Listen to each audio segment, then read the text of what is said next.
أزول في اللون مازال غنتكمل سكاسي فين يشدني كوان ثانية لا سوفرينتي نبود طاس كي كاين في كاون كي دمسلاين فاش تاكي ما ساكي سين كاون نظام هاف تيمور وين سن مقارادن تا فين يشدنا روز كان تموت تقبيليت ولا الجزائر سومثا دا شكاد نوين دا مسلايك نسينا كي نكاون يون هذاك نسوهم إمي تيكل تمزواغوت تيكل تمزواغوت أنا واحد نعرض أنا غماس جورناليست أنواع سيناريو عبدو سمار اسمي صنصيف محمد عبد الرحمن سمار نغماس نونادي يعني ممكن جورناليست يخدم دون جورناليزم دانفستيغاسيون إلو الجزائر تمناقت دوك سكواس 84 ديال مزيان يخدم أطاس غميسن يكتواسن دي ثالثني بوتفليقه لدغا لو ميدي ليبر لو طون دالجيري الوطن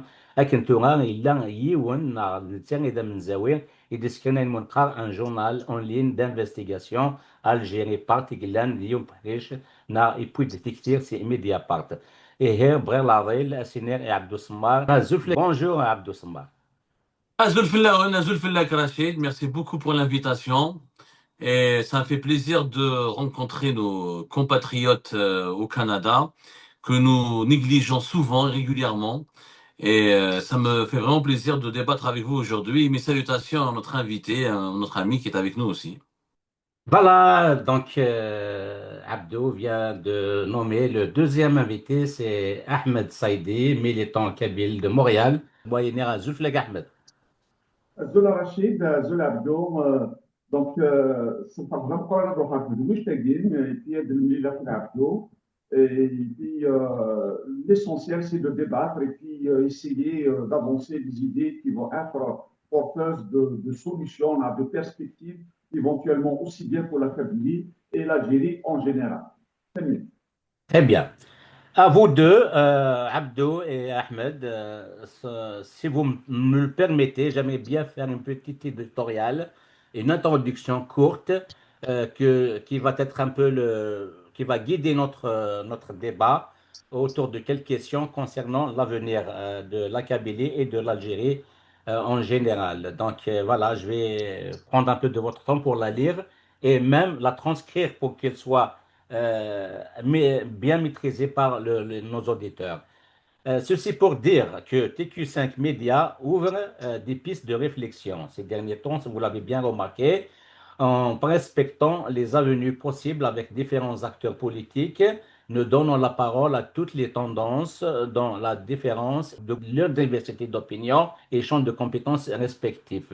On met l'accent sur le modèle de gouvernance qui reste le levier principal pour actionner les instruments d'accompagnement susceptibles de projeter un développement dans le cas de figure algérien, la concentration et la centralisation du pouvoir, qui est souvent tiré d'un modèle jacobin qui devient un outil entre les mains d'un système pour asseoir un pouvoir hégémonique sur toutes les souverainetés, à même de représenter les alternances de gouvernance. La souveraineté est le lieu, et le levier, pardon, est le levier indispensable pour élaborer des instruments de compétence à la disposition du citoyen. C'est la même, je parle de souveraineté, lui confère des droits et lui rappelle des obligations à l'intérieur d'un contrat social, politique et économique dans un espace territorialement compétent selon un modèle d'organisation politique. Je mets l'accent sur ces trois mots, modèle d'organisation politique et respectueux des spécificités de chaque peuple qui l'occupe, à l'image des autonomies, des fédérations, des confédérations. Il y en a plusieurs modèles dans ce monde. Dans les exemples, on peut citer quelques exemples, le Canada, la Suisse, les États-Unis, l'Allemagne, l'Afrique du Sud, même on a le Nigeria qui n'est pas loin d'Algérie, et encore l'Union européenne en construction devant nos yeux, on le voit clairement. Contrairement au système jacobin, à la limite des systèmes basés sur le totalitarisme, comme les modèles de la Oumma al-Arabia al-Islamia, dont, comme on sait, les pays arabes ou des arabes, comme l'Afrique du Nord, ils sont tous inspirés de ce modèle de la Oumma. Devant cette observation, nous sommes collectivement responsables de notre devenir. Nous devons être inclusifs dans la proposition politique, y compris les indépendantistes kabyles. N'est-ce pas la mère patrie du jacobinisme qui propose la création de l'État calédonien à l'intérieur de la République française qui est originale, c'est du jamais vu. Le seul chemin impraticable est celui de la fuite en avant et c'est ainsi que j'aborde ma série de questions. Une fois que j'ai lu cette courte introduction à nos deux invités, je commence peut-être par Abdou Smar. Ma première question, Abdou. À travers cette lecture que je viens de faire, quels sont les dangers qui guettent l'Algérie? C'est le premier volet de la question. Le deuxième volet, quelles sont les mesures immédiates pour un apaisement de la situation qui prévaut actuellement? Voilà. Merci Rachid pour ton introduction et merci pour tes efforts. On va essayer de, si vous me le permettez, de vous tutoyer. On va se tutoyer comme ça, parce que je me connais à l'aise. Il n'y a pas de problème. Ici au Québec, au Canada, Voilà. on se tutoie. Parce que le débat, il va aborder des sujets très lourds et assez compliqués. On va essayer de les aborder dans un climat détendu. Alors, pour moi, les dangers, il y a deux niveaux de danger en ce moment qui menacent l'Algérie. Il y a les dangers imminents, il y a les dangers à moyen, court, moyen terme. Je pourrais rajouter un troisième danger qui est à long terme, mais ça, il faudra encore plus de temps pour les expliquer. Les dangers imminents, c'est quoi? C'est qu'aujourd'hui, le régime Tebboune a clairement échoué. Le régime Tebboune est un échec total sur tous les plans. Notamment sur le plan social et économique, le pays s'est appauvri, la misère sociale est plus importante, les inégalités sont plus importantes, le chômage est beaucoup plus important, et l'Algérie n'a pas du tout profité de plusieurs importantes opportunités économiques qui sont présentées devant elle. Le dinar a perdu entre 30 et 40%, ça dépend comment on va évaluer ça fait les grilles d'évaluation, mais c'est entre 30 et 40% depuis l'arrivée de Tebboune au pouvoir. Le salaire des Algériennes et des Algériens a vraiment, le pouvoir d'achat s'est vraiment effondré. Là, on a connu des périodes inflationnistes inédites pendant 3 à 4 ans. Le déficit budgétaire, l'économie algérienne est en danger et le premier danger imminent, c'est un scénario de très grande précarité collective. Il faut savoir que les Algériens et les Algériens oublient une donnée importante. C'est qu'on n'est plus un pays de 20 ou 30 millions, comme avant les années 90 ou après les années 90. La démographie est le plus gros problème de l'Algérie et la croissance économique qui est faible. On est aujourd'hui à 48 millions d'habitants. Dans pratiquement 2 ans, on va dépasser les 50 millions d'habitants avec beaucoup moins de pétrole à exporter et beaucoup moins de gaz à exporter et une demande nationale de plus en plus importante. Donc le danger, la précarité et la misère sociale peuvent alimenter des fléaux sociaux et peuvent alimenter des tensions politiques importantes. Le scénario du Venezuela, c'est-à-dire un pays qui a épuisé ses ressources naturelles et à cause de l'autoritarisme, parce que le régime Tebboune a été tellement autoritaire et dictatorial, qu'est-ce qu'il a fait? Il a démantelé l'intelligence algérienne, il a emprisonné les personnes qu'il a pu emprisonner. Aujourd'hui, on le voit bien avec les élections législatives, il n'y a pas de débat en Algérie. Aujourd'hui, il n'y a pas de débat. Il n'y a pas de débat. On peut aller en prison pour un j'aime, pour un like. D'ailleurs, vous l'avez bien remarqué au départ, on en a parlé à Rachid, il n'y a même pas de journaliste en ce moment. Aujourd'hui, on est pratiquement les seuls à essayer d'interviewer tout le monde, de donner la parole à tout le monde, de faire ce que le journalisme exige. C'est-à-dire de dialoguer, de donner la parole, de vérifier l'information. Donc Tebboune a créé le vide autour de lui, politiquement, et il a échoué économiquement. À la fin de son mandat, le danger imminent, c'est un scénario d'une grande précarité économique, d'un début d'une faillite, d'un début de... Alors, on a encore un peu de réserve de change, mais en 2030, on sait que il ne restera pas grand-chose. 2031, on pourrait plus avoir de réserve de change, et là, ça va vraiment se corser. Ça, c'est le danger imminent, le danger immédiat. Très bien. Dans l'histoire d'un pays, 2 à 3 ans, c'est de l'immédiateté. C'est pas du court terme. Le court terme à l'échelle d'un pays, notamment d'un pays important comme l'Algérie, c'est au-delà de 8 ans, 10 ans. Alors, le court terme, 8 ans et 10 ans, c'est le deuxième niveau de danger. C'est l'islamisme qui revient en force. On le sait tous, on l'a vécu dans les années. Parce que l'Algérie risque de... Il y a un grand philosophe allemand qui s'appelle Nietzsche, qui a parlé de l'éternel retour.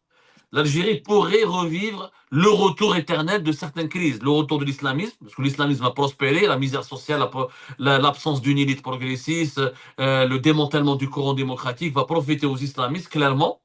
On le voit, déjà le salafisme se développe, on le voit, les réseaux sociaux, les islamistes font bien leur travail. Ça, c'est un grand danger, parce que ça va aggraver des tensions politiques, etc. Bon, vous savez aussi le danger, après on en parlera, peut-être vous ne serez pas d'accord avec moi, la tentation séparatiste.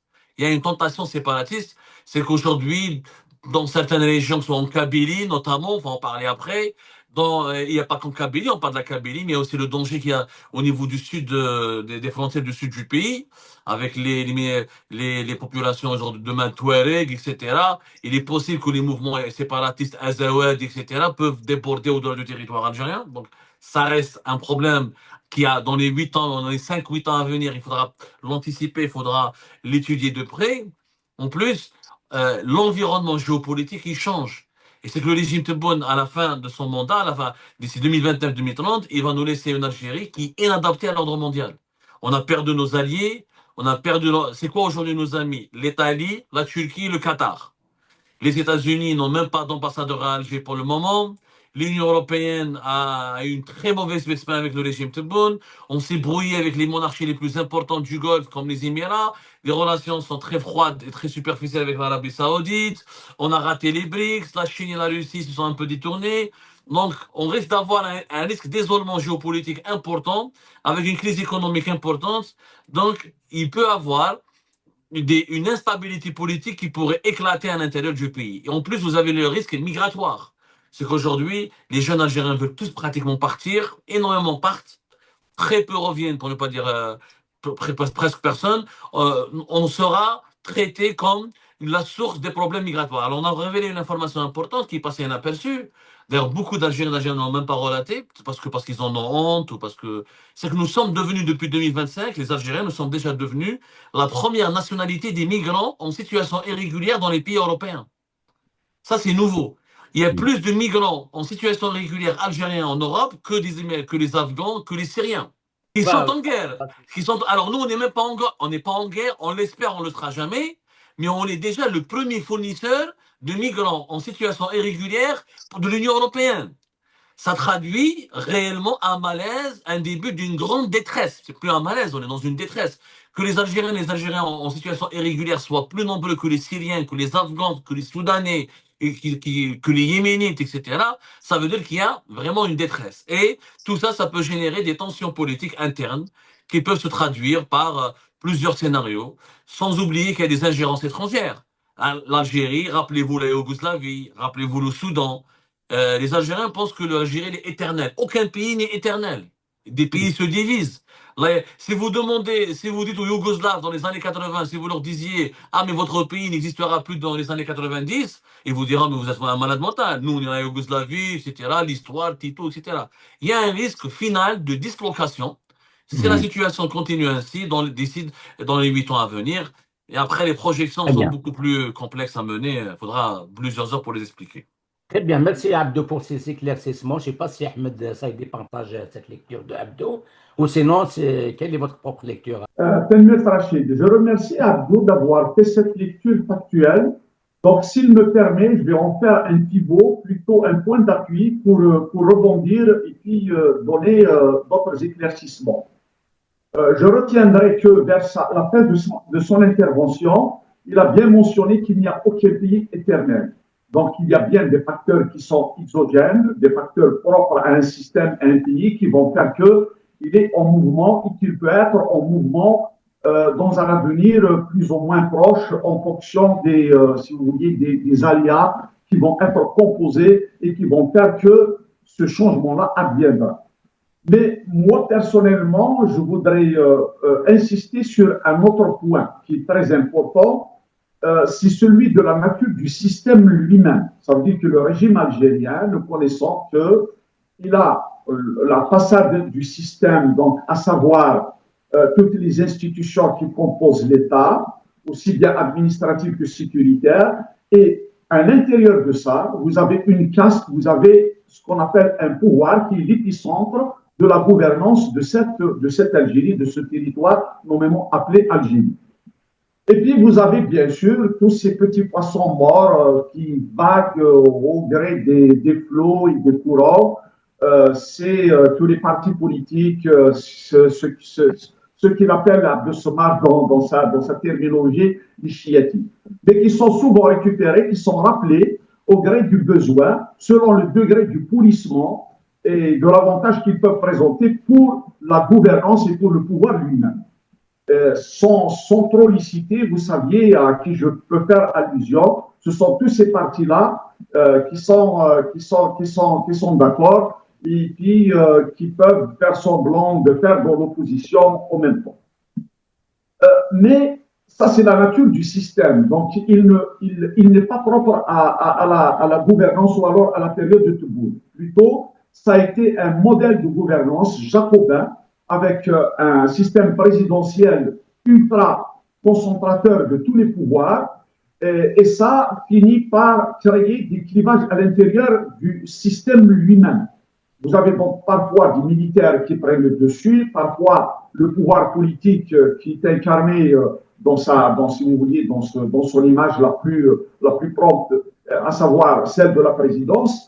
Donc, à l'intérieur de toutes ces divisions-là, de tous ces clivages-là, on est plus distrait à conserver le pouvoir qu'à le mettre au service de la population et au service du développement.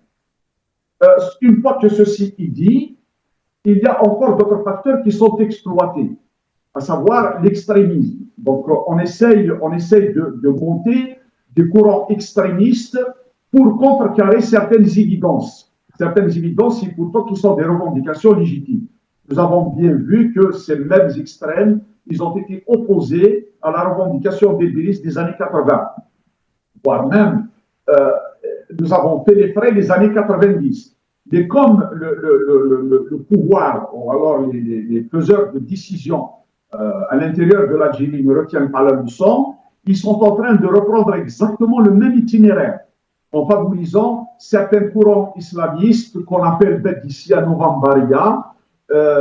Pourquoi? Pour, soi-disant, contrecarrer la mouvance indépendantiste et la mouvance souverainiste d'une façon générale, qui est en train d'émerger et avec force à l'intérieur de la Kabylie. Donc ça, c'est une erreur fatale. Le pouvoir et les Algériens, s'ils croient que le danger viendrait des souverainistes et des kabylistes qui ont cette revendication, qui veulent s'affirmer à l'intérieur d'un système, d'un modèle politique, là, ils se trompent parce qu'il y a un autre danger encore beaucoup plus important qui les guette et je remercie un peu de l'avoir souligné. Alors maintenant, devant cet état de fait, comment déconstruire ce système? Ce système-là ne peut être déconstruit qu'à partir d'une vision qui donnerait la possibilité d'un nouveau sursaut ou alors d'une nouvelle refondation de l'État.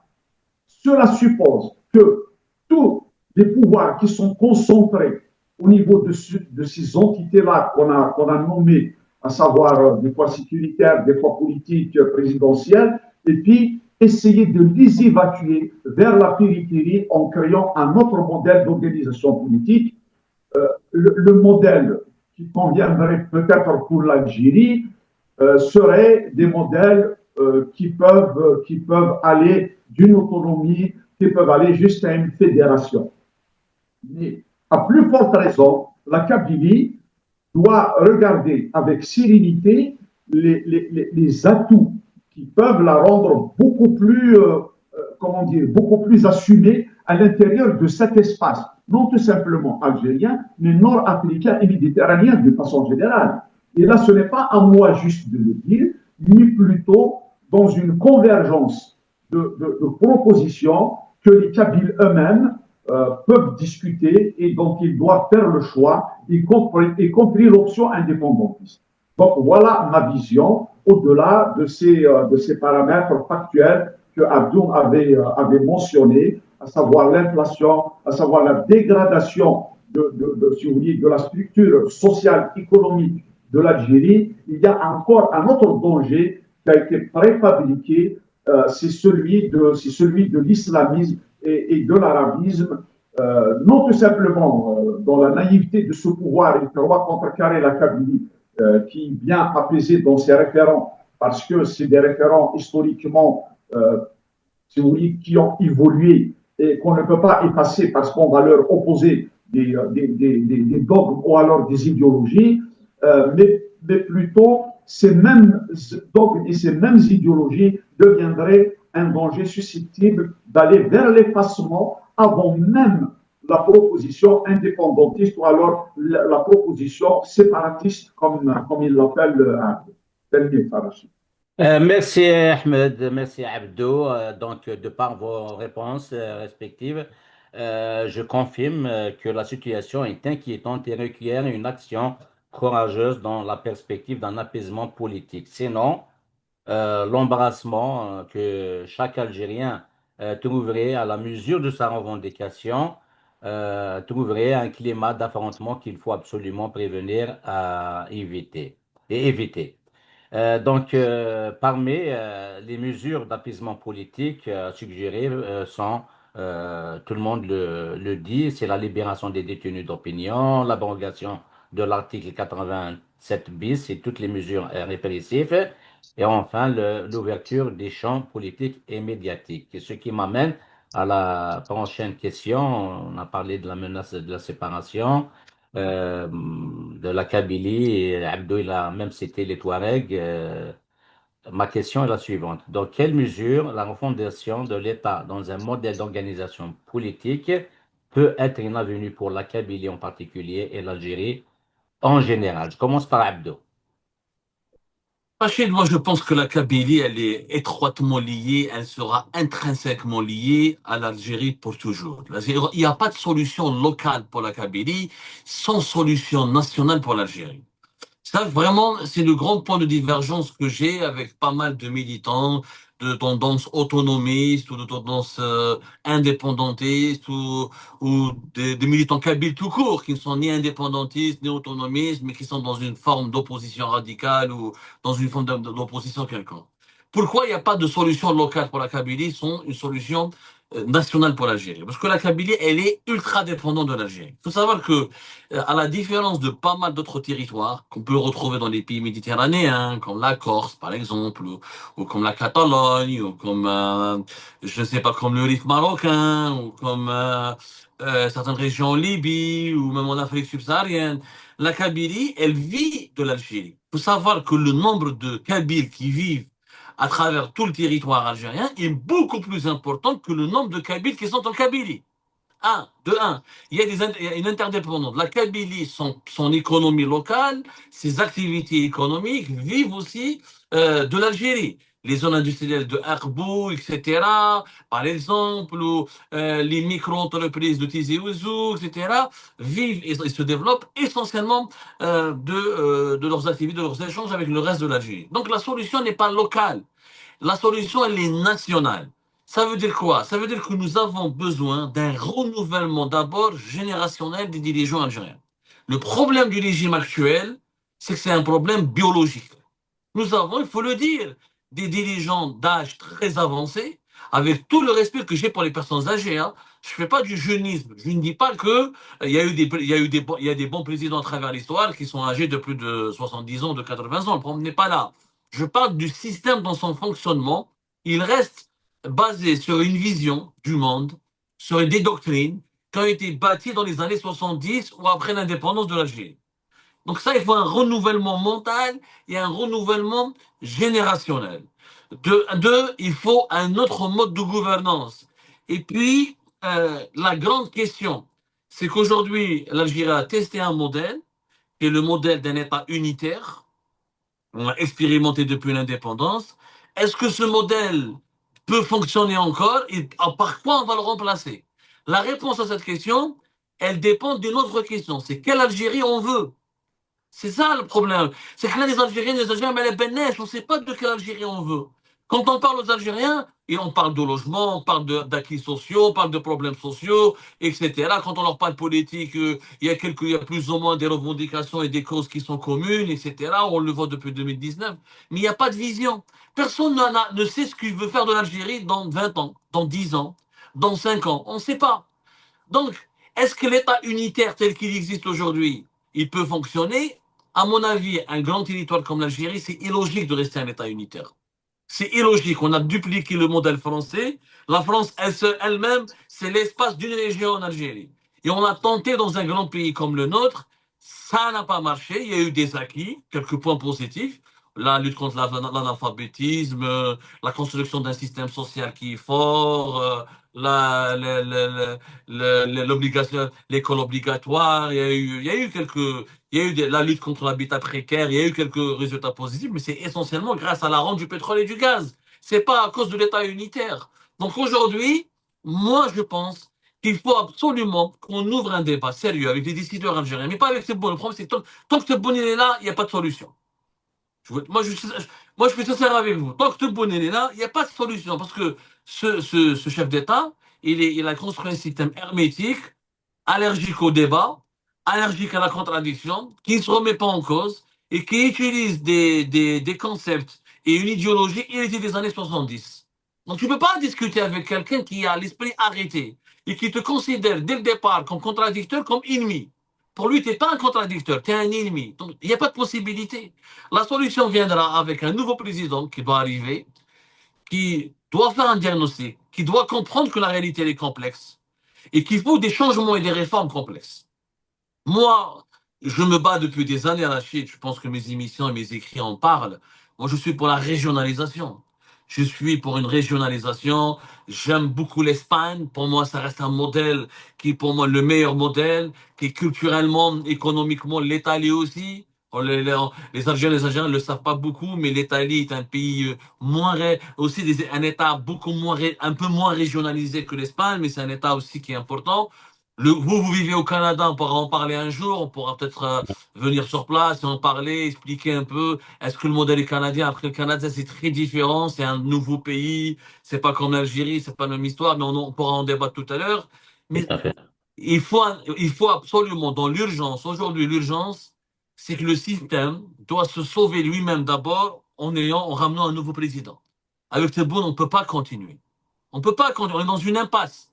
On est dans une impasse géopolitique, on est dans une impasse économique, on est dans une impasse. Regardez les élections législatives, comment elles se déroulent. Ok, les candidats sont refusés, il n'y a pas de débat, il n'y a pas de feuille de route, la population elle est dégoûtée, la jeunesse veut partir, etc. Il faut absolument un nouveau président qui doit faire une transition. C'est un président de transition. Après, il faut décider vers quelle transition. Et ça, on n'a pas d'intellectuels en Algérie qui osent aller au front et dire, écoutez, voilà ce qu'on doit faire, voilà ce que je vous propose de faire. Tout le monde a peur. Alors, on laisse le terrain pour des indépendantistes. Moi, j'ai pas de problème. Pour moi, je tolère je pense qu'il faut débattre. Faut pas exemple. Je ne suis pas d'accord. J'estime que j'ai mes propres arguments. On peut en parler tout à l'heure. C'est ça. C'est pas une solution. C'est une solution qui est pour le moment utopique. Mais il Mhm. n'y a pas de contre, il n'y a pas un autre projet. Il Mhm. est temps maintenant qu'on propose un projet. Lequel, si on n'agit pas maintenant, on va se retrouver en 2030, la transition compliquée, un pays avec presque 50 millions d'habitants, beaucoup moins de pétrole, beaucoup moins de gaz, entouré de conflits, de foyers de tension. Tebboune va nous laisser beaucoup d'ennemis parce que Tebboune il a créé des problèmes avec tous les pays importants. Donc il faut vraiment, pour régler les problèmes diplomatiques, économiques et sociaux, l'addition sera salée. L'État unitaire, clairement, ne fonctionne pas. Là, je suis d'accord. Tous les grands pays, il n'y a pas un grand pays au monde qui a un État unitaire. La Russie qui est un régime autoritaire, n'est pas un État unitaire. On est Fédération. d'accord. Voilà, c'est une fédération. La Chine, le modèle chinois est intéressant, n'est pas vraiment aussi un État unitaire. Mais bon, mais il faut avoir un président en face qui accepte. Hada le discours. Si j'étais à Alger, il m'aurait mis en prison, atteinte à l'unité nationale, atteinte à l'intégrité territoriale, ou il donne peine de mort, ou la 20, 30 ans de prison, là je sais même pas. Pour la pomme de terre et pour des tomates, on a condamné les gens à 15 ans de prison. Alors pour un tel discours, il faut avoir des gens réceptifs. Il n'y a pas de gens réceptifs. Et tant que cette situation dure, eh ben, les problèmes vont s'accumuler au point où il y aura un risque d'implosion. Merci Abdou. Ahmed Abdou, il a parlé d'un modèle d'organisation politique qui est axé à la façon espagnole sur la régionalisation et qui commençait, on appelle à bâtir des communautés, le catalan déjà, le fait qu'il est pleinement autonome ou qui elle a pu sauver sa propre langue, le catalan, malgré que l'Espagne est pratiquement la troisième langue au monde.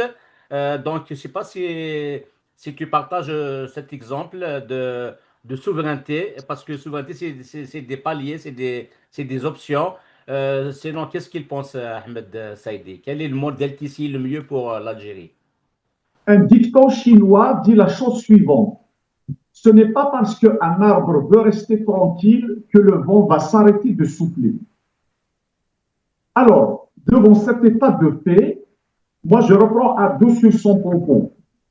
Il disait que les autres Algériens, ils sont complètement dans un autre registre, mais ils ne sont pas encore orientés vers cette vision d'un changement de paradigme par rapport à un modèle de souveraineté qui va être propre à chaque territoire. On va l'appeler comme ça. Mais ça, ce n'est pas la faute de la Kabylie. La Kabylie, s'il est avant-gardiste, il est en train de prospecter des avenues qui peuvent lui permettre d'aller de l'avant, c'est exactement comme la question identitaire qui était posée les années 80.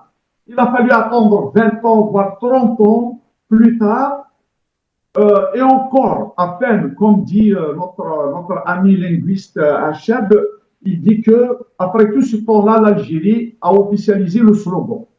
Qui de mieux placé qu'un linguiste pour mettre les mots à la bonne place? Je suis entièrement d'accord avec lui. Alors, pour qu'on puisse dépasser les arguments économiques et puis des Kabyles qui sont à l'extérieur de la Kabylie, c'est parce que c'est une conséquence de cette situation sinistre qui a été provoquée à l'endroit de ce territoire.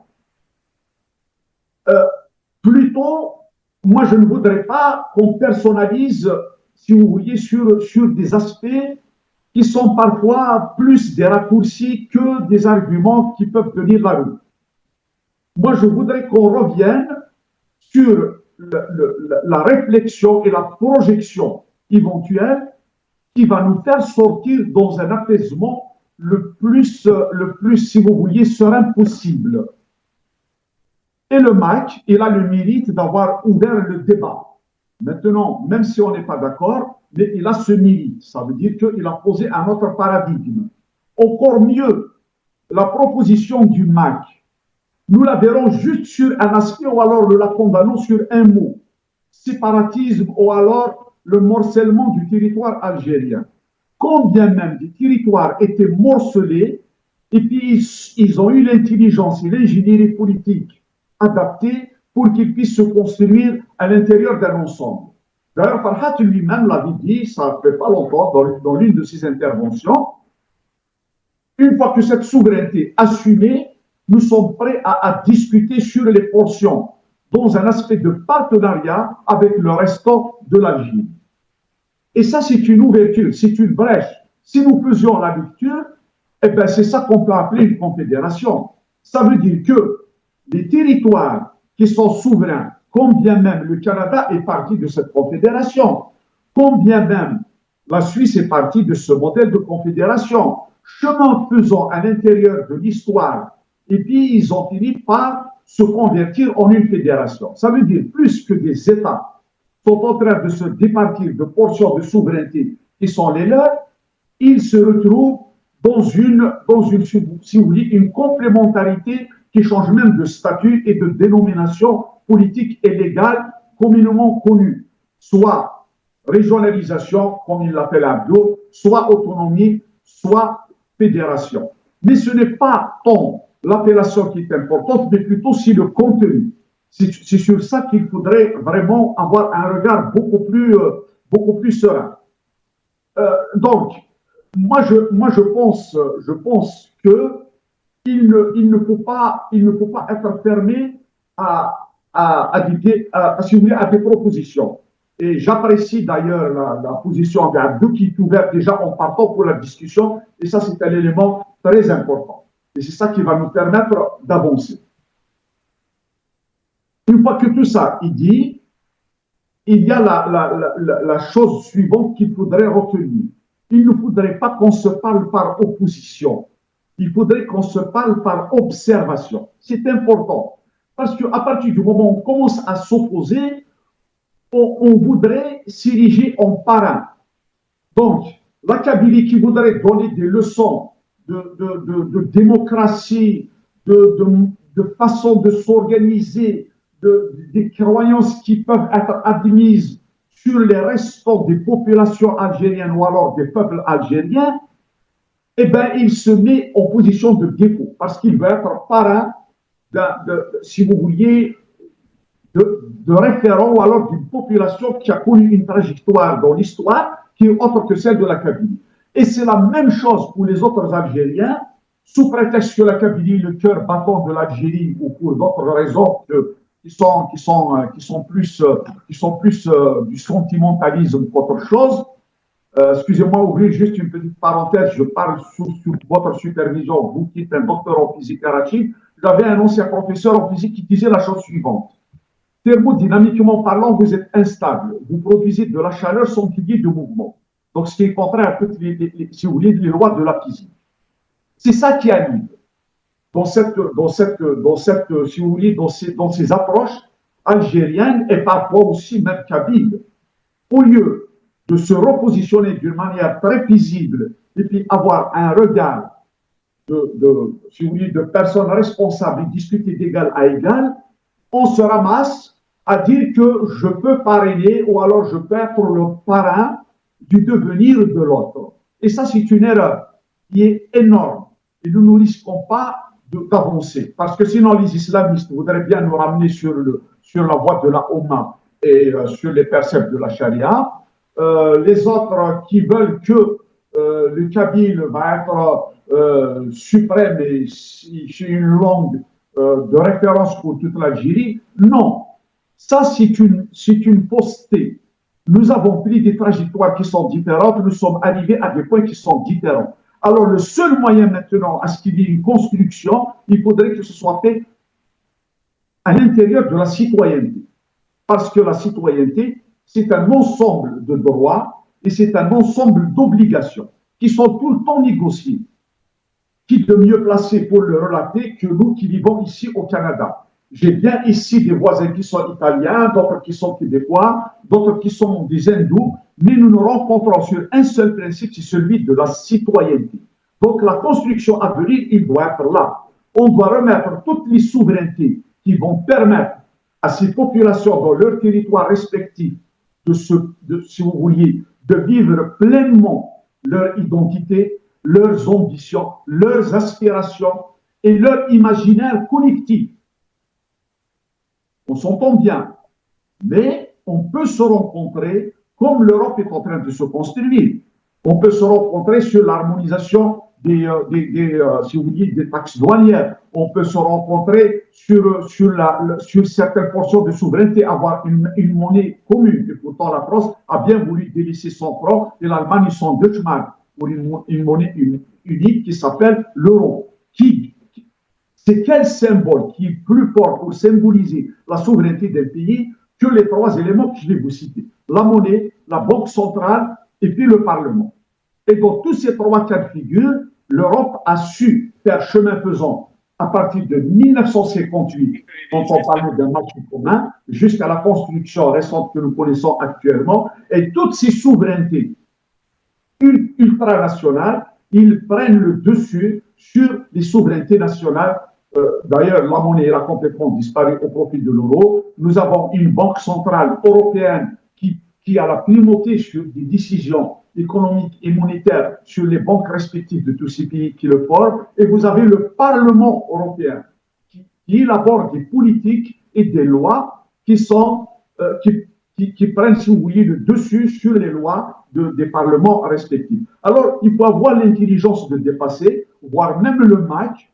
Je ne parlerai pas en leur nom, mais je pourrais bien dire que le max, ce n'est pas une souveraineté raciste ou alors ethniciste. Non, c'est une souveraineté, si vous voulez, du devenir et du bien-être du citoyen à l'intérieur du territoire kabyle, voire même qu'il y a un regard bienveillant aux autres Algériens. Mais il faut se rapprocher, non pas dans le déni, dans le reniement, mais plutôt dans la compréhension et dans l'échange pour qu'on puisse avancer vers une solution qui peut si vous voulez, donner à l'avenir une perspective pour tout cet espace-là.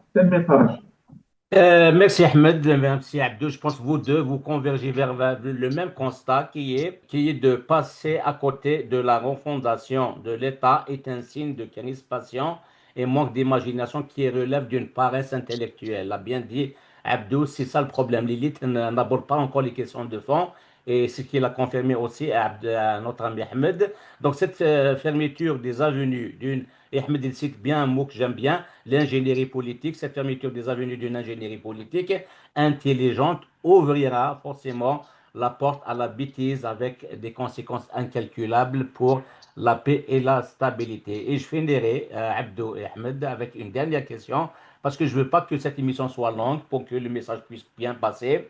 Ma question est la suivante pour vous deux. Jusqu'à quel point de la responsabilité du pouvoir en particulier et la classe politique algérienne en général ira devant le pourrissement de la situation en Kabylie dans la perspective de sa normalisation au sein de la Oumma. Quand je dis Oumma, c'est l'Oumma al-Arabia al-Islamiyya via l'Algérie et qui se définit ainsi sans tenir compte des réalités sociolinguistiques qui sont en Algérie. Voilà, je commence par Abdo.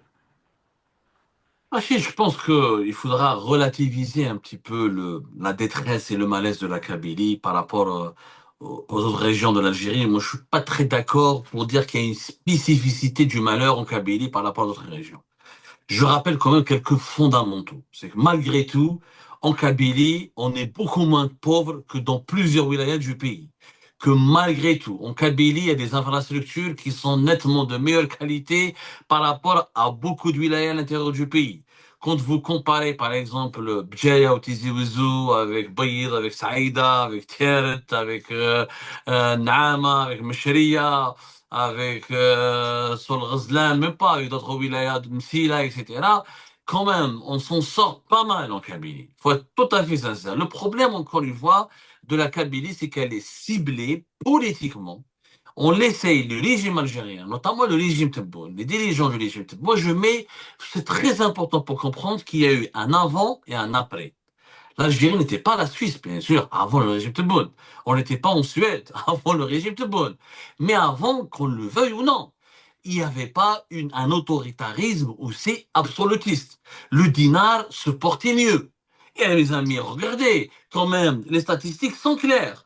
Entre 1 euro qui valait entre 190 et 200 dinars au début de l'année 2019, et aujourd'hui, ils vont presque entre 278 et 280, c'est une chute de 47%. Donc la situation se portait mieux.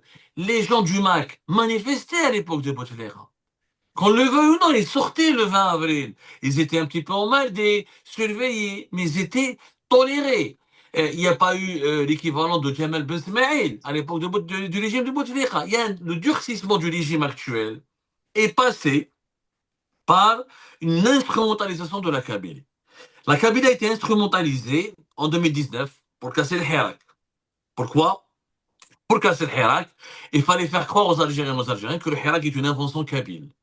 Ce sont des élites kabyles, occidentalisées, francophiles, qui veulent toucher aux identités nationales, et c'est eux qui téléguident le Hirak. Ça a été la première opération, qui n'a pas fonctionné. Il faut le dire. Quand il y a eu l'interdiction du drapeau berbère, quand il y a eu les premières arrestations, il y a eu un mouvement de solidarité à travers l'ensemble de l'Algérie. Ça, il faut le dire. Il faut vraiment le rappeler. Il faut être honnête intellectuellement pour le dire. Deuxième problème, deuxième instrumentalisation de la Kabylie, c'est que dès l'arrivée du régime Tebboune, il y a eu la pandémie de la Covid-19, reprise du Hirak, rappelez-vous, février 2021. Comment en finir avec le Hirak? La région qui est un foyer de contestation démocratique et politique, c'est la Kabylie, pour des raisons sociologiques. Il faut savoir que la Kabylie, elle est plus peuplée que plusieurs wilayas du pays. Il faut savoir que quand on comptabilise la population, d'ailleurs, vous savez, ça mériterait une émission un jour, Rachid. Moi, je vous invite à faire une émission un jour Ouais, sur ouais. les tabous de la démographie. Vous savez qu'en Algérie, il n'y a pas de statistiques démographiques. Cherchez le nombre des habitants d'Alger, de Tizi Ouzou, de Gerdaya, l'État algérien vous donnera des statistiques de 2008-2007. On n'a jamais actualisé, parce que le régime a peur des chiffres. Quand on comptabilise le nombre de la population, le poids de la population, Tizi Ouzou, Bchaya et Boumerdes, c'est quand même l'une des régions les plus habitées par rapport. Il y a Staïf, il y a ensuite l'Oranie, il y a l'Algérois, la Kabylie hyper peuplée. En plus, il y a une tradition d'ouverture, il y a plus de niveau d'instruction, les performances au niveau de la réussite du baccalauréat. Il y a des caractéristiques sociologiques. C'est comme si en France, l'île de France, elle est un peu particulière, où quelques régions sont un peu plus développées, évoluées que d'autres régions. Ça existe dans tous les pays du monde. Aux États-Unis, la Californie, elle a plus d'avance que sur certaines régions de l'intérieur. Ça existe. Donc la Kabylie, elle est avancée intellectuellement, elle est avancée sociologiquement, elle dispose d'une grande diaspora. Au Canada, en France, etc. Faut savoir que c'est un chiffre que le régime algérien ne va jamais révéler. 60 à 70% des demandes de visa Schengen au niveau des consulats de France à Alger, c'est des personnes qui viennent de Kabylie. Parce qu'il y a une ouverture sur le monde, parce qu'il y a des connexions. Donc, le régime Tebboune a instrumentalisé ces points forts de la Kabylie pour les transformer en points faibles. Comment? En empêchant le Hirak. La Kabylie, c'est elle qui allait porter le Hirak après 2021. Le régime Tebboune l'a compris. C'est que après la pandémie, la région qui allait porter le Hirak sur ses épaules, c'était par définition la Kabylie. Parce que les conditions sociologiques le permettait. Il y a eu cette instrumentalisation, on le sait tous. Moi, je l'ai dit, j'ai eu ce débat avec l'ISID là, il y a quelques 2 semaines. Je l'ai eu avec les gens du MAC, que je vais rencontrer prochainement pour débattre de cela. C'est que le régime Tebboune a instrumentalisé le projet du MAC pour justifier la répression. C'est ce qu'on ne dit pas assez, Rachid. C'est qu'aujourd'hui, on met tous les Kabyles dans le même, tous les opposants Kabyles, on les met en. Il suffit juste d'interviewer Farhat Mahani, vous êtes terroriste. Il suffit juste d'être le cousin ou le voisin de quelqu'un du MAC, vous êtes sous enquête, emmerdé, ISTN, etc. Donc le régime a instrumentalisé le MAC pour réprimer la Kabylie. C'est ça la vérité. Pourquoi il utilise le MAC comme mouvement terroriste ou que Berha, où il lui a donné une dimension tragique? C'est pour justifier la répression. C'était le seul objectif. Parce que le régime ne pouvait pas réprimer en Kabylie au nom du Hirak, parce que le Hirak s'était affaibli. En Kabylie, il ne s'était pas affaibli parce que les raisons de la colère, la conscience, le niveau de conscience est un peu plus élevé. Donc, on a utilisé le projet du MAC pour réprimer. Et on continue de l'utiliser. Et c'est ça la grande manipulation qu'il faut dénoncer. Qu'il faut, après, il faudra oser dire certaines vérités. Aujourd'hui, il n'y a pas de grande revendication en Kabylie pour l'indépendance. Il y a pas, c'est pas vrai. Les billions de Kabyles se définissent aussi comme algériens, faut le reconnaître. C'est comme beaucoup de Corses se disent français et corses.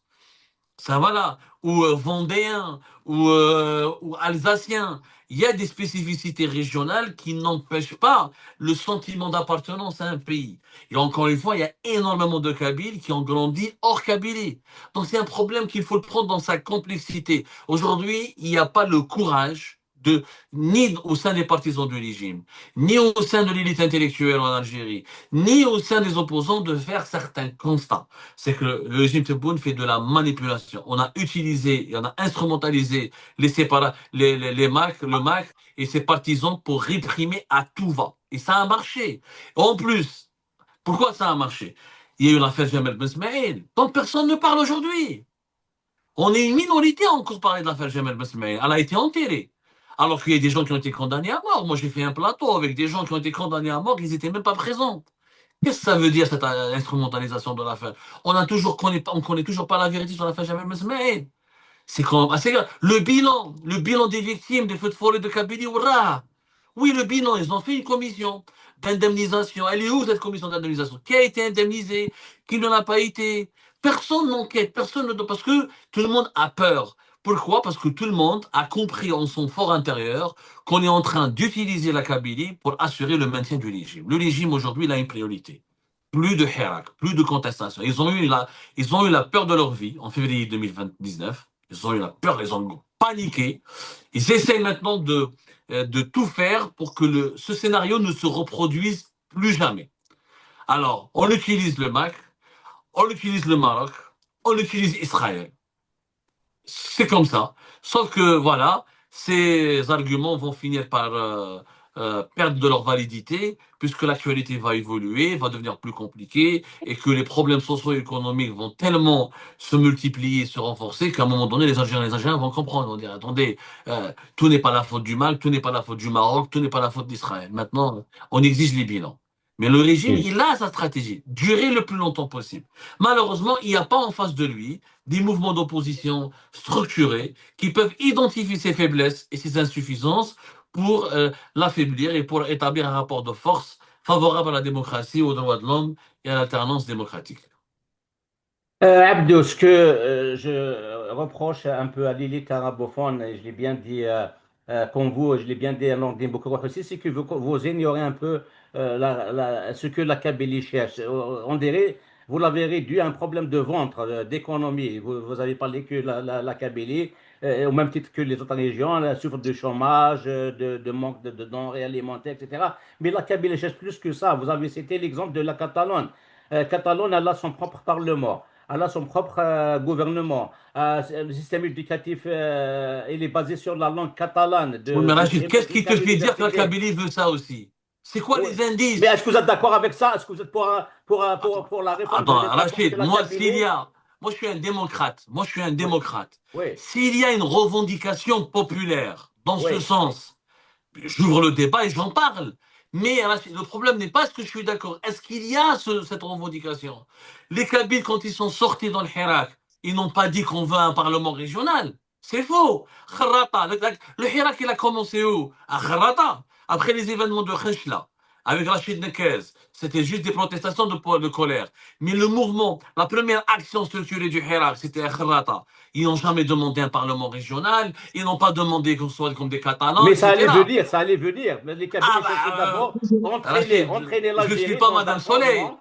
Je ne Oui, suis pas Madame Soleil pour dire que ça allait venir, mais il faut reconnaître qu'au moment des faits, c'était pas ça. Moi, on veut me faire croire qu'aujourd'hui, la rue Kabyle demande plus d'autonomie, au plus de pouvoir, au plus de légitimité, voire même de se prononcer sur son avenir. Moi, les remontées que j'ai du terrain, les remontées que j'ai, ce n'est pas du tout ça. C'est que la Kabylie demande la justice sociale, demande une nouvelle organisation régionale du pays, plus une meilleure efficacité dans le développement de la région, etc.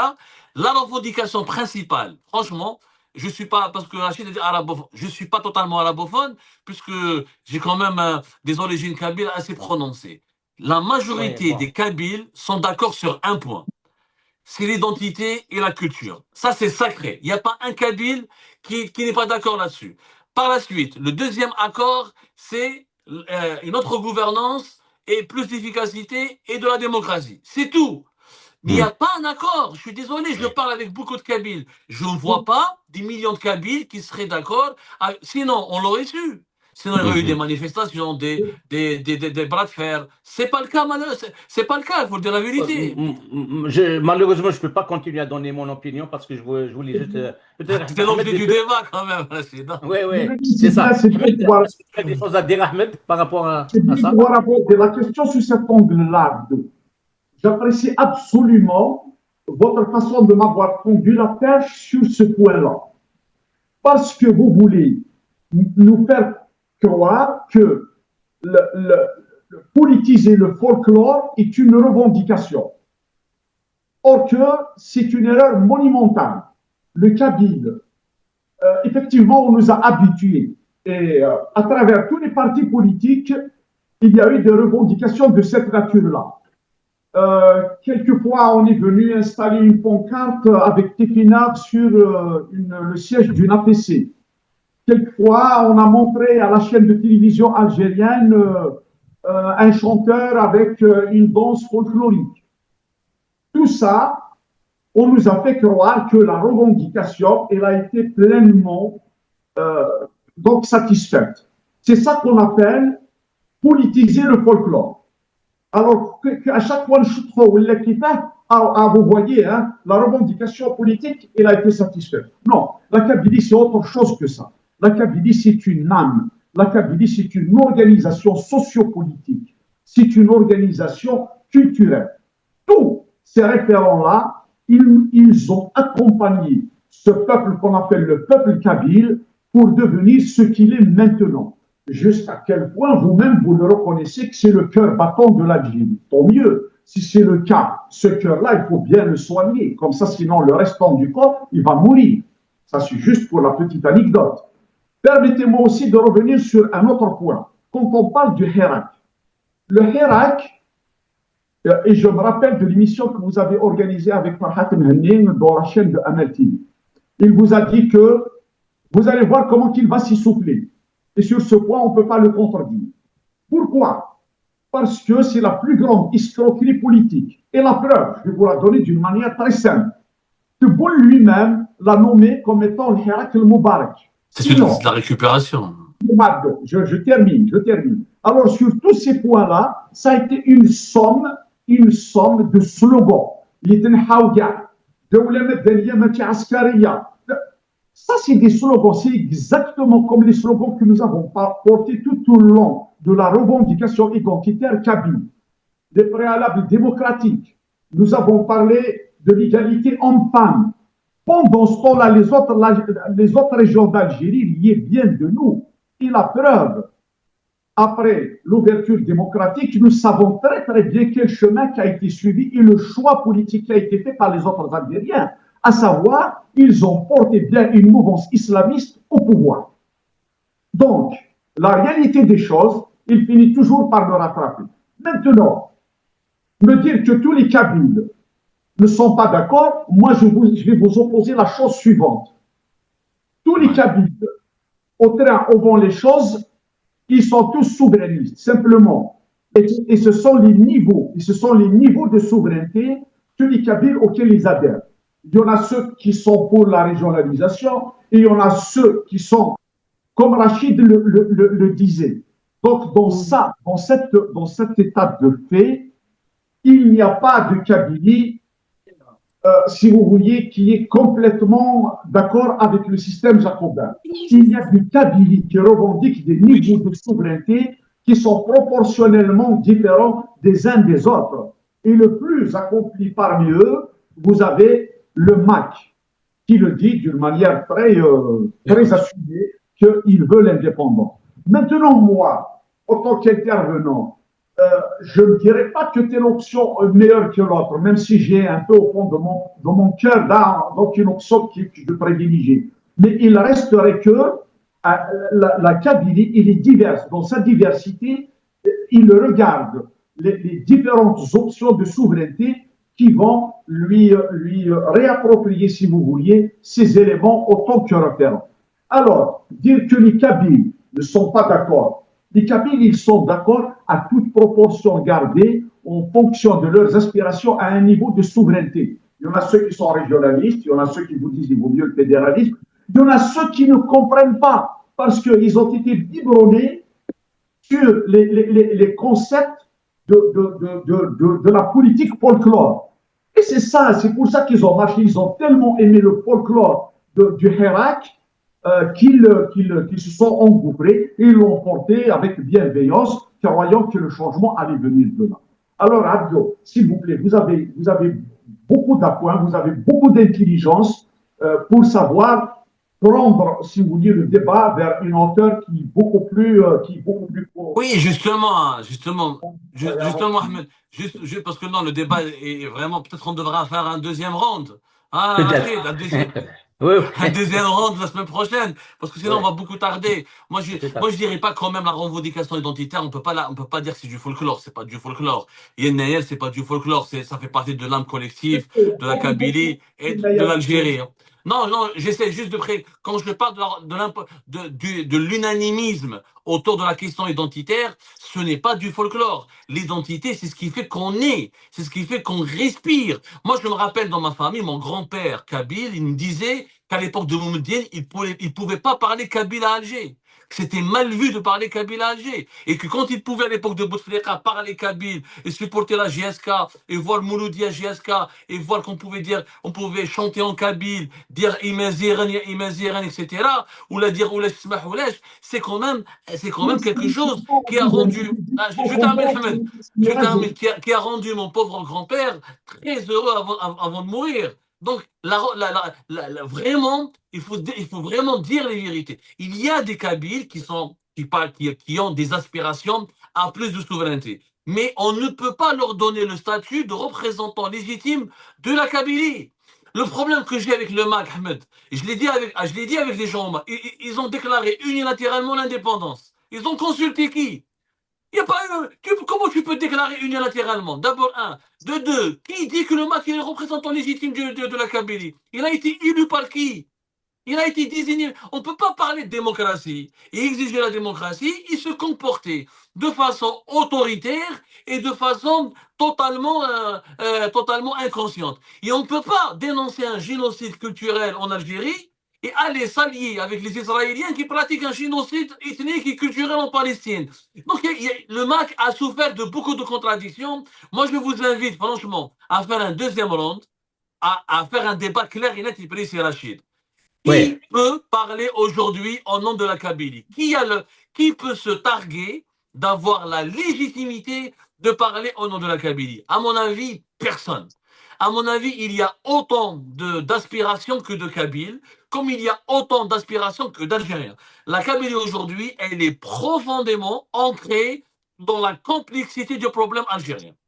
Le problème, le, Abdou, je vois Ahmed El Bril d'envie de vous répondre. Ahmed, c'est quoi votre réaction? le problème Abdo, vous êtes, même si le MAC, comme vous le dites, comme vous lui fixez cette image-là de délire, mais à la limite de sa logique, il a raison. Votre grand-père devait être indépendantiste. Ah, Lui pas qui du tout! souffrait, excusez-moi, oui, oui, lui qui souffrait de cette négation que Boumediene lui infligeait jusqu'au point qu'il ne peut pas parler avec sa langue, soit il vous l'a dit, vous êtes tellement jeune, vous ne vous rappelez pas, soit il ne l'a pas dit parce qu'il ne voyait pas la circonstance opportune pour qu'il vous le dise. Alors, Abdo, il ne faut pas me poser des paradigmes qui font que je dois attendre à ce que vous me dites une chose et puis finalement vous me dites autre chose. Non, écoutez, le sérieux que je vous connais vous oblige normalement à être dans la linéarité et dans la continuité de votre propos.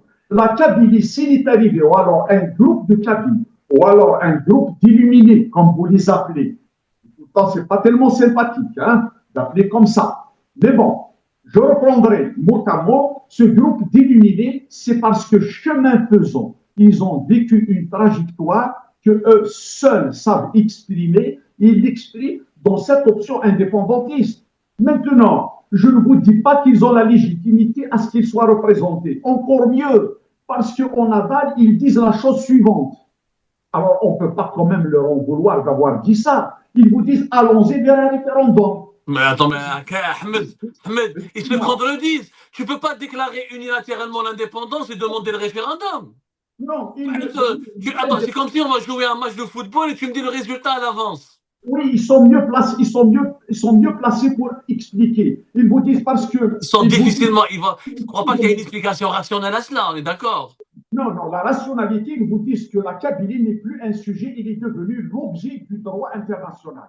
Et ça, c'est un autre débat, hein, pour rentrer dans ces détails-là. Il n'est plus l'objet, mais il n'est plus le sujet, mais il est l'objet du droit international. Et c'est ça toute la nuance. Donc, on ne peut pas leur en vouloir d'avoir entamé ou alors d'avoir projeté une démarche, peut-être qui choque, peut-être qui ne colle pas dans l'esprit de certains, mais il advient que eux-mêmes, ils disent qu'on va aller vers un référendum, quelle que soit la condition politique dont nous nous plaçons. Mais le MAC n'est pas le sujet de notre discussion. Le sujet de notre discussion est de persister à ne pas vouloir poser le véritable paradigme, à savoir celui des souverainetés de toutes ces populations-là, et pendant ce temps-là, nous la conférons à un système jacobin, à un système ultra. Alors Ahmed, attends, il y a des nuances, il y a des nuances importantes. Il y a des nuances importantes à apporter à ce débat-là. On ne peut pas parler au nom de ces populations en se faisant passer pour leur porte-parole alors qu'on n'a pas cette légitimité. Pour le moment, il y a des remontées qui nous parviennent du terrain. C'est que ces populations, elles exigent, elles sont davantage concentrées sur des problèmes de gouvernance, de bonne gouvernance, de lutte contre la corruption, d'accès à la justice sociale, à l'état de droit. Ça, c'est ça ce qui est concret sur le terrain et qui a été démantelé en 2019 parce qu'on le veuille ou non. Moi, je suis très critique, j'ai été très critique contre le Hirak et son inefficacité et son impuissance. Mais le Hirak, il a été un révélateur de ce que veulent les Algériens et les Algériens, qu'ils soient en Kabylie ou ailleurs. C'est quand même la première fois dans l'histoire du pays où il y a eu 13 millions de personnes en même temps dans les rues. Donc, on ne peut pas oublier cette séquence. Sinon, il y a d'autres séquences dans l'histoire de 2001 jusqu'à aujourd'hui. La revendication principale qui a primé en Kabylie, c'est l'existence de l'identité kabyle et berbère en tant que composante essentielle de la nation algérienne. Et ce combat, on l'a gagné. Je suis désolé. Moi, mon grand-père, quand il est mort il y a 3 ans, il est mort dans une Algérie où Inner est un jour férié national, où la langue tamazight est reconnue dans la Constitution, où il y a des radios qui parlent en berbère, où il y a des télévisions, des programmes de télévision qui parlent en berbère. On ne peut pas dire que ce n'est pas une victoire, Ahmed. C'est une victoire. Là-dessus, la Kabylie a gagné son victoire, a gagné son combat. La revendication indépendantiste n'est pas un combat. Ce n'est pas du tout le combat d'une région. C'est le combat d'une partie de la région qui monopolise le débat médiatique parce qu'ils ont plus de visibilité. Ahmed, pourquoi le MAC et les indépendants ont plus de visibilité? Puisque les autres, on les emprisonne. Les autres, on les emprisonne. Tu peux pas parler. Moi, j'aimerais Non, bien qu'on fasse un débat. Moi, j'aimerais bien que... Moi, je lance un défi. Qu'on m'autorise, moi, de retourner à Bjaïa ou à Tizi Ouzou et faisons un débat dans une salle comble face aux gens du MAC et on verra. Et on verra ce que les gens seraient d'accord ou pas d'accord. oui. Oui, Abdo, mais simplement, vous êtes en train, vous voulez m'avoir sur un raccourci. Encore une fois, je reprends l'expression de notre ami Hacheb. Vous saviez qu'est-ce qu'il dit? Nous avons officialisé tous les slogans. Il y a une langue nationale et langue officielle, mais dans la réalité des faits, il n'y a rien de concret. Nous sommes en train Ben, de minimiser la Kabylie pour qu'il rentre dans pouvez-vous, le... سمحي لي كان أحمد, Oui, trouvez-vous normal, Abdo, en parlant d'officialisation tamazight, le Canada, il y a deux langues officielles. Dans un billet de banque, on trouve les deux langues, français et anglais. Dans un passeport, les deux langues. Dans le permis de conduire, les deux langues, etc. Est-ce que maintenant c'est le cas en Algérie, le passeport, les billets de banque, tout ça, est-ce que, donc, ce qu'il a dit, Non, le c'est pas linguisme encore. par Ahmed? Alors, Rachid, il y a encore des insuffisances, Non. il y a encore du parcours à accomplir, mais dans la vie, il y a deux façons de voir les choses. Est-ce qu'on va voir le verre moitié plein ou moitié vide? On peut le voir moitié vide, mais moi je préfère le voir moitié plein parce qu'il y a eu beaucoup d'acquis. Et Mais n'oublions quand pas est-ce? que Le temps presse, il gagne du temps, Abdo. oui, mais On est le en temps. Ah, 2028, rien bah, ah avant. oui, Rachid, ça c'est aux populations c'est aux élites. D'abord, c'est un problème d'élite. Il y a pas, il y a des élites qui ont démissionné en Algérie. Pourquoi les gens sont dégoûtés aujourd'hui? Parce qu'ils sont sortis dans le Hirak, ils ont vu qu'il n'y a pas d'élite, il n'y a pas d'organisation, personne ne propose un projet. Les gens qui ont été dans le Hirak, ils ont trahi, ils ont partisé avec le pouvoir. D'autres, ils ont versé dans la radicalité. Les gens sont dégoûtés, mais c'est à l'élite, justement, d'émerger, de continuer ce combat, de continuer le combat que nos grands-parents ont commencé ou que nos parents ont commencé. Ce n'est pas encore fini. Et puis le Canada, il a parcouru du chemin, il est passé par des difficultés, etc. L'Algérie, elle a sa propre difficulté. Il faut être optimiste et il faut privilégier ce genre de combat utile que des combats utopiques, misés sur une séparation, sur une indépendance qui est utopique, qui n'a pas de sens, qui n'est pas fondée ni économiquement, ni politiquement, ni diplomatiquement, ni rien du tout. Ah, c'est ça le problème, c'est qu'aujourd'hui la Kabylie elle est victime d'une grossière manipulation médiatique. Dès qu'on dit Kabyle, ah, il y a le MAC. Alors que le MAC n'est qu'une infime petite partie de la Kabylie. Et c'est ça le problème. Mais je pense qu'il faudra plusieurs émissions à la chute pour en Oui, parler. oui, une fois dans l'émission. mais On va juste pour conclure dire peut-être. ce point-là parce que c'est très important. C'est Oui. comme si chaque fois qu'on cite le MAC, ce sont des extraterrestres qui viennent d'ailleurs. Le MAC, c'est une proposition politique. Et à la limite de leur logique, ils ont raison parce qu'ils vous disent, nous avons ce paradigme et nous avons cette voie dans laquelle on doit aller. C'est une solution de sortie pour la Kabylie. Mais simplement, ils rattachent ça à un référendum. De quoi plus démocratique que ça? Maintenant que Mais Ahmed, il y a plus, ils ont déclaré l'indépendance. Un référendum sur quoi? mais ils te disent qu'il est conditionné à un référendum.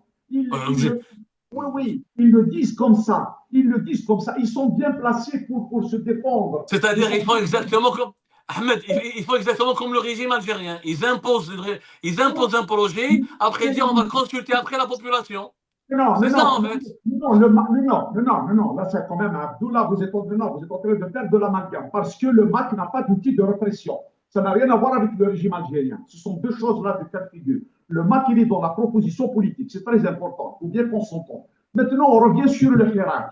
Le Hirak, vous saviez qu'est-ce qu'il a fait? Le Hirak, il a au contraire essayé de normaliser la Kabylie et puis de donner du moulin, et de donner de l'eau au moulin de tous ceux qui sont les détracteurs de cette Kabylie.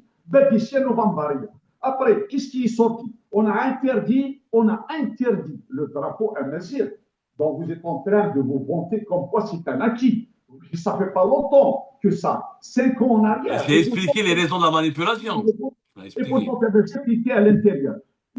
Vous saviez, les acteurs politiques qui étaient à l'étranger, tous parlaient avec le pouvoir, y compris avec Gaïd Salah. Pendant ce temps-là, les dindons de la farce, c'était les Kabyles, qui étaient en train de battre le pavé avec leur talent, à faire des va-et-vient, à répéter des slogans. Ça, c'est une réalité, il faut l'admettre. Juste pourquoi qu'ils ont marché comme ça? Parce que leur soif d'un sursaut, d'un changement, ils sont accrochés au slogan. Faute qu'il y ait un projet politique digne de ce nom. Le seul moyen d'aller de l'avant à Abdo, moi je vous le dis, c'est le changement de paradigme. Il n'y aurait pas de stabilité, il n'y aurait pas, si vous voulez, de perspective s'il n'y a pas une proposition politique qui va Alors, prendre je vais proposer une conclusion. Je vais proposer une conclusion. Et dans cette conclusion, je vous donne rendez-vous dans les jours à venir pour poursuivre le débat. Si Ok. vous êtes d'accord. Ah, je suis Voilà la d'accord. conclusion que je propose, Rachid. Oui. Moi, Déjà, je propose. on a fait pratiquement 1 heure et demie, c'est déjà beaucoup. Mais Voilà, moi je vais aussi, conclure rapidement. Rapidement, je vais rapidement, conclure. non, non, non, non, avant de conclure, Abdo, j'aimerais bien mettre l'accent sur un point, hein. C'est que la Kabylie, intrinsèquement, se suffit à elle-même dans sa perception des valeurs liées à son histoire et organisation sociale, un atout qui veut servir de modèle. Vouloir l'étouffer dans un cadre de normalisation au sein de la Ummah arabo-musulmane à l'algérienne, à la sauce comme le veut l'Algérie, revient à commettre un crime culturel aux yeux de la morale humaine. Ça, c'est mon dernier mot à moi et je vous laisse à vous de vous dire vos propres conclusions. Je commence par Abdo. Moi, je pense pas que la normalisation de la Kabylie est un concept qui est compréhensible et qui est réel. Parce que pour moi, il n'a aucun sens. Il n'y a pas eu de normalisation. Il y a eu une instrumentalisation. Il y a eu une répression. Mais la normalisation n'a aucun sens. À mon avis, elle n'a aucun La sens. constitution On en algérienne, elle parlera est peut-être définie. après. La constitution algérienne définit l'Algérie comme étant arabe-musulman, sans tenir compte de Oui, la mais attendez, définition. alors Ouais. le combat mené par le mouvement berbère et berbériste, etc., a mené vers un autre état de fait, puisqu'aujourd'hui, Bon. il est reconnu dans la Constitution, dans les textes officiels, y compris dans la doctrine officielle de l'État, qu'il y a une composante amazigh et berbère importante. Donc, on est en train d'évoluer vraiment très efficacement sur ce sujet-là. Donc la dictature arabo-ba'athiste ou arabo-musulmane, elle a quand même beaucoup baissé en intensité par rapport aux avancées notables du combat pour la berbérité et la mazérité. Votre Moi, je voulais conclure en conclusion? une chose. Je Oui. voulais dire que pour changer de paradigme, comme le dit Ahmed, il faut d'abord arrêter la tentation de monopoliser le débat et arrêter surtout de faire croire qu'il y a une minorité qui est le porte-parole d'une majorité. Aujourd'hui, la rue kabyle, comme la rue algérienne, n'a pas de porte-parole. Elle n'a aucun. Et c'est d'ailleurs un gros problème. C'est qu'aujourd'hui, il n'y a plus de canaux de communication, puisqu'il n'y a plus de porte-parole. Il n'y a plus de mouvements politiques aujourd'hui qui traduisent réellement la volonté populaire. Il y a les réseaux sociaux qui sont des canaux de communication où il y a un fourre-tout, où il y a beaucoup plus de l'émotivité que de la réflexion intellectuelle, mais il n'y a pas de porte-parole. Les paradigmes, si on veut accepter, si on veut vraiment changer de paradigme, il faut dire que le MAC n'est pas le porte-parole exclusif de la Kabylie. Personne ne l'a désigné, personne ne lui a donné encore cette force, comme aucun autre mouvement politique, ni en Algérie, ni en Kabylie ailleurs. Et pour finir, je propose une nouvelle fois d'échanger clairement sur des solutions, et pour évaluer la réussite de ces solutions, il faut démontrer leurs bienfaits. Moi, quand tu me parles d'une utopie, moi alors demain je vais dire, ah pourquoi ne pas rattacher l'Algérie à l'Union européenne? Ah pourquoi ne pas l'Algérie? Pourquoi on va aller voir Trump, on va dire, je veux devenir un État américain. On peut tout proposer dans la vie. Au nom de la liberté, je peux tout proposer. Je peux proposer de faire partie de l'Afrique du Sud. Je peux proposer d'intégrer l'Arabie Saoudite. Ça n'a pas de sens. En réalité, ce que je dois proposer doit être conditionné par l'efficacité et par le bienfait que ça ramène à notre pays, à notre communauté. Et le seul bienfait, c'est dans une Algérie développée socialement et économiquement, et avec une alternance démocratique, respectueuse des droits de l'homme. C'est ça les trois fondamentaux, et je vous donne rendez-vous prochaine fois. Merci Abdo. La conclusion d'Ahmed Saïdi. Moi, ma conclusion, je dirais pour Abdo, j'ai beaucoup de respect pour vous et beaucoup de sympathie. Mais simplement, vous vous êtes éparpillé sous prétexte, si vous voulez, dans un esprit d'opposition. Et ça, je trouve que quand même, ça vous a conduit à faire des raccourcis. Je reprends la chose suivante. Le fil conducteur que vous prenez pour un fait accompli ne l'est pas du tout. Ce n'est pas un fait accompli. Le MAC, c'est chemin faisant qu'il est arrivé à cette proposition. Maintenant, est-ce qu'il est bonne? Est-ce qu'il n'est pas bonne? Maintenant, c'est au Kabyle de le déterminer. Mais simplement, cela ne nous empêche pas, et vous, autant qu'Algériens, de poser un autre paradigme. Parce que ce que vous êtes en train de me dire, vous me parlez d'instruments, vous me parlez de démocratie, vous me parlez d'égalité sociale. Tout ça, c'est des instruments. Mais ils ont besoin d'un levier. Le levier, c'est la mécanique de gouvernance. Tant que nous restons dans cet état de fait, dans ce statu quo du jacobinisme, eh ben, il n'adviendra jamais. Pourquoi? Parce que les attentes des habitants des hauts plateaux ne sont pas les mêmes que ceux de la Kabylie, ne serait-ce sur le plan économique et le plan social. Alors nous devons prendre Il cette faudra le réalité. démontrer, Ahmed, ça. Il faut prendre cette réalité en ligne Mais de il compte. faudra démontrer que cette réalité existe. Eh ben oui, les aspirations de Moi, l'opposition. moi j'attends des preuves, Ahmed. J'attends des preuves. Et j'aimerais bien que tu me les présentes la semaine prochaine. Ouais, moi, c'est simple. Moi, je suis un cartésien. Je vous donne rendez-vous la semaine prochaine. Ramenez-moi les preuves qui disent qu'à Tieret, qu'à Tlemcen, qu'à Oran ou Guelma, on a des aspirations différentes des jeunes de Tizi Ouzou de Bjaya. Abdo, vous l'avez dit vous-même, vous venez de dire que le développement en Kabylie et puis la posture de la Kabylie dans sa revendication n'est pas la même que celle des autres régions d'Algérie. Vous venez de le dire. Non, j'ai dit le niveau. Non, le niveau de développement n'est pas le même.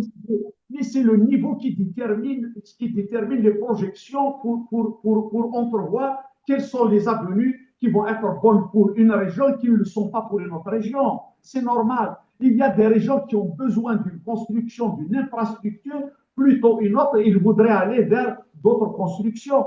Et tout cela ne peut pas se faire s'il n'y a pas la proximité de gouvernance. Et cette proximité de gouvernance ne peut pas être remplacée par des slogans, par des instruments. Il lui faut des leviers.